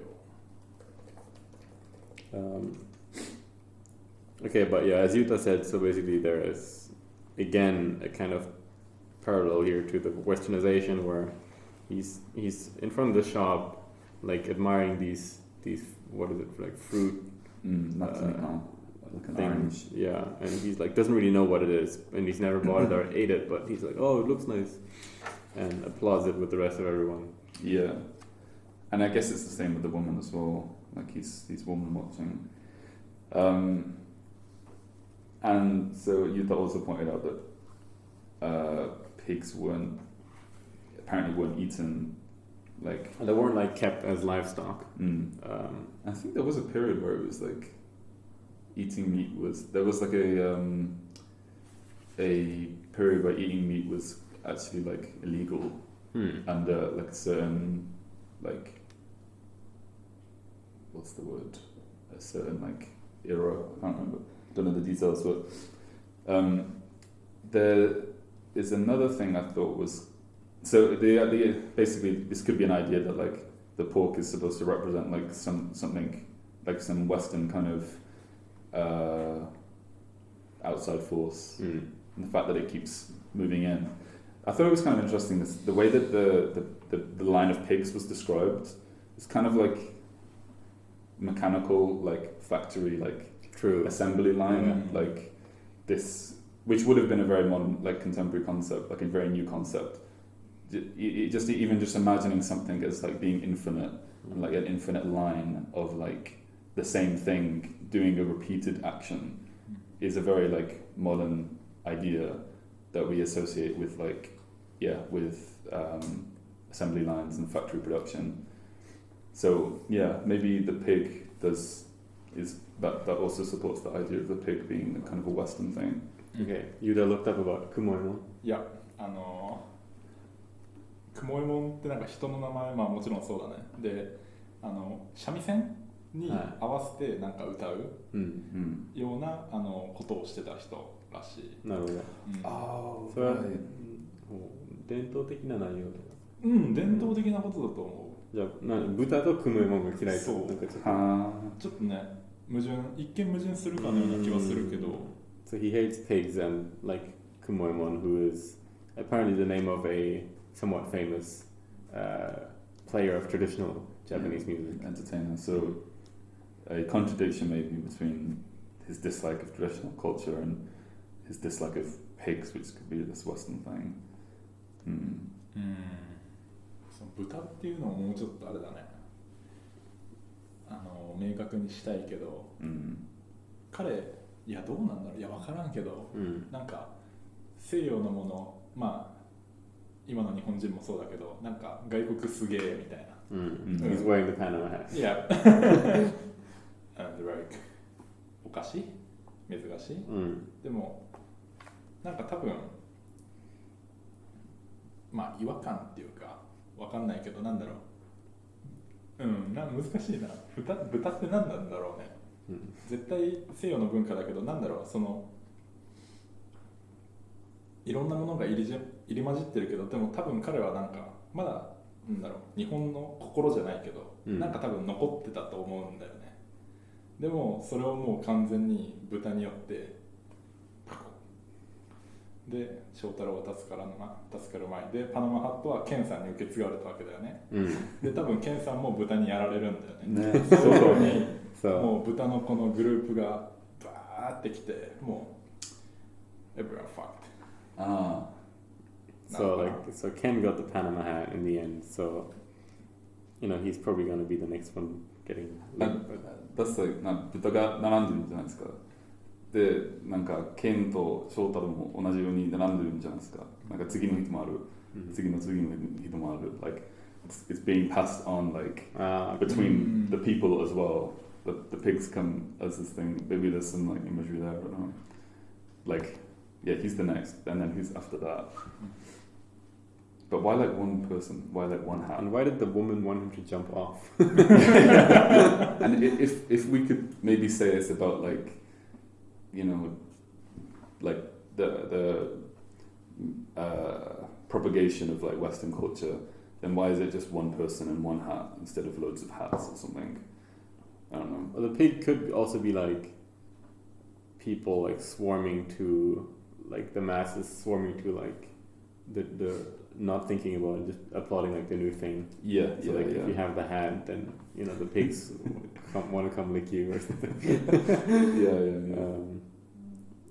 I don't know. I thought, but yeah, maybe Shotaro became a pig. 千と千尋っぽいけど、いやピグが助からないでグループに入って、そのグループはどんどん大きくなる。で、everyone died, and the only thing left is just only Panama hat. Yeah. Well, so I was going to say like, the pigs roll over as soon as they touch the cane, like the stick, right? And the stick, the Panama hat is one thing, but the stick, we don't talk about the stick so much. Yeah. But that's also like a symbol, right? Yeah, walking stick, right?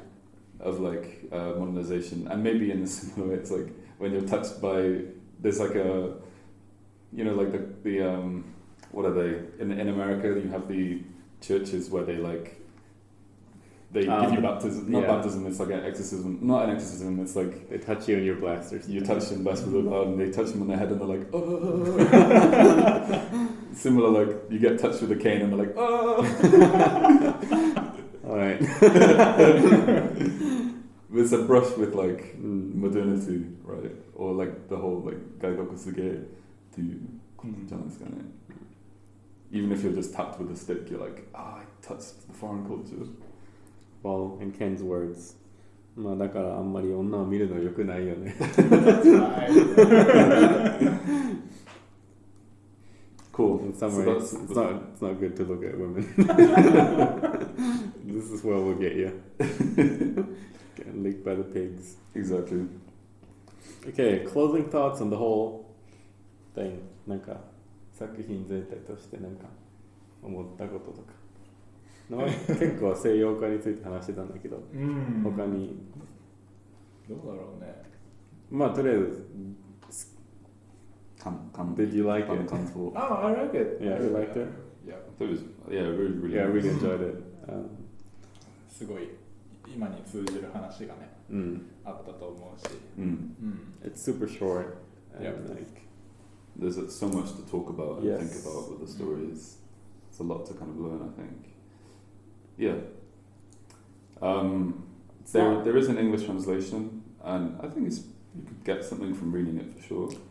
There are some things I think which are a bit more like make it a bit more jarring and difficult, but it's not super accessible, and it's definitely not a good intro to Natsume Soseki. No, because you won't pick up on most things if you haven't like thought a bit about Meiji and like what like other works. But yeah, it's definitely worth a read because it's just gonna take like 1 or 2 hours. Exactly. Yeah. So, okay, what's your favorite story? Number 4, Snake. Snake. I love it.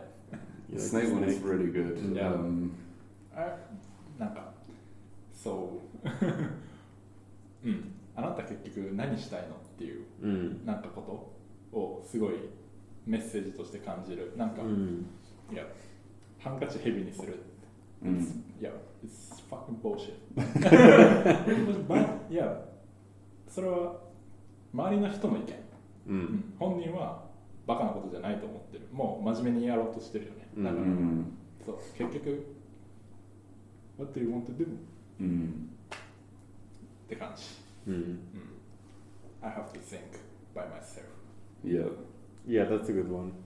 I think maybe I did the third or fourth, maybe like the one with the one with the child, the blind kid on I the like back. that one. Yeah. I just thought like it's really unsettling, and it's really like interesting the way it's written. But I think like in terms of like the interpretation, I think the fourth one is like super interesting and very funny, and funny to read. For me, it's the second one. I like kind of the feeling of the scene, but also how the ending is kind of open to interpretation, whether he got to nothingness or not. And I don't know, I can relate definitely to like struggling so hard to like try to understand something that's at the tip of your tongue, but you're not getting there. You're like, what the fuck is this all for if I can't understand this part? Like, you know. For sure. I will also say though the one about the boat was super nice too. I really like that. Anyway, yeah, cool. Next book. We haven't decided. We'll figure something out. We'll figure it out. I have GPT, so it's going to be something short probably. Alright, how do we end this? I think I'm going to boop you in the snoot, and then you will fall out the window. Okay. And then you're going to boop me on the snoot, and then I will fall out the window, and then you're just going to have to like collapse or something. You get to keep the Panama hat. Yeah. Okay. Is this your Panama hat? Yeah, the polo. It's not a bad Panama hat, it's a polo tie. Alright, cool. If you have any emails, bookboyspod@gmail.com. I haven't checked emails in ages, but yeah. Sweet dreams.